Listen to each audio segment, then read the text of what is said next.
Taste the Daily. பல்வேறு உட்கட்சி விவகாரங்களால் நாம் தமிழர் கட்சியில் இருந்து நிர்வாகிகள் தொண்டர்கள் வெளியேறி வருகின்றனர்.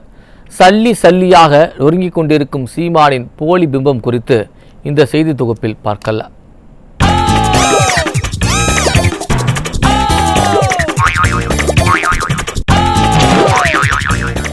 அரிசி கப்பல் முதல் ஆமைக்கறி வரை அசராமல் பல கதைகள் சொல்லி சீமான் சிறுகு சேர்த்த கட்சி அவரது அடாவடி பேச்சாலும் பல்வேறு உட்கட்சி விவகாரங்களாலும் சல்லியாய் நொறுங்கிக் கொண்டிருக்கிறது.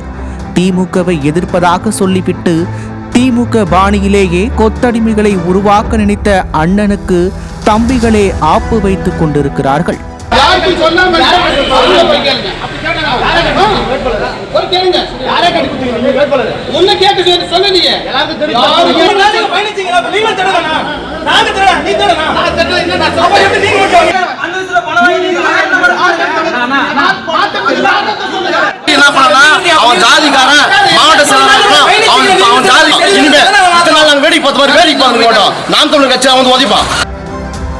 மேடையில் அன்பு தம்பி அன்பு தங்கை என வாயினிக்க வசனம் பேசிவிட்டு தனிப்பட்ட முறையில் பேசும்போது ஒருமையில் பேசிய ஆடியோக்கள் வெளியாகி தம்பிகளை அதிர்ச்சியில் ஆழ்த்தியது.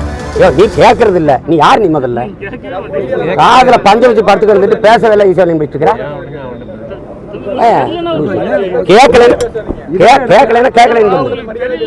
என்ன பேசுற? என்ன மரியாதை பேசுற? நீ என்ன மரியாதை பேசுற? நீ பேசவில்லை நீ டேய் மண்டையில ஓட செஞ்சுனா டேய் மண்டையில ஓட செஞ்சுனா வேற கேளு இருறா சண்டை ஒரு அளவுக்கு எனக்கு ஈக்குவலானாளா? குறிப்பாக மாநில அளவில் பொறுப்பில் இருக்கும் பெண் நிர்வாகியை பிசுறு என பேசி தம்பிகளை வெறுப்பேற்றினார் சீமான்.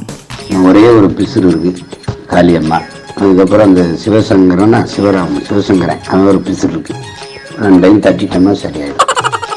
ஆடு மேய்ப்போம், கஞ்சி சாப்பிடுவோம், அதுதான் நம் முன்னோர்கள் காட்டிய பாதை என வசனம் பேசிவிட்டு சொகுசு காரில் வலம் வரும் சீமானுக்கு திரள் நிதி குறித்த தம்பிகளின் கேள்வி அடுத்த அதிர்ச்சியை கொடுத்தது.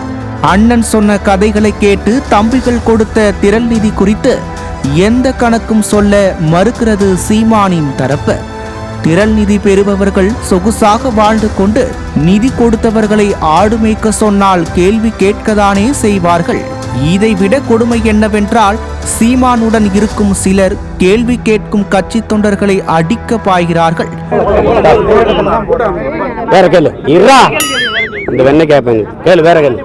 இப்படி அடுத்தடுத்து நடந்த சிக்கலால் யப்பா சாமி இதுக்கு மேல முடியாதுப்பா என கட்சி தாவ தொடங்கி உள்ளனர் நாம் தமிழர் கட்சி நிர்வாகிகள். பல பகுதிகளில் கூட்டமாக கட்சியை விட்டு வெளியேறி வருகின்றனர். கவுன்சிலர் பதவியை கூட வெற்றி பெற முடியவில்லை. அதற்குள் இத்தனை தில்லாலங்கடிகளை செய்யும் கட்சியில் நேர்மையாக பயணிக்க நினைப்பவர்கள் எப்படி இருக்க முடியும்? திமுகவை எதிர்ப்பதாக நாடகமாடி வாக்குகளை பிரிப்பதை மட்டுமே நோக்கமாக கொண்டிருந்த சீமானின் கூடாரம் மொத்தமாக காலியாகும் என அரசியல் விமர்சகர்கள் திட்டவட்டமாக தெரிவிக்கிறார்கள். ஐயோ, அந்த லட்சத்திலே ஆகிட்டாங்களே, ஐயோ.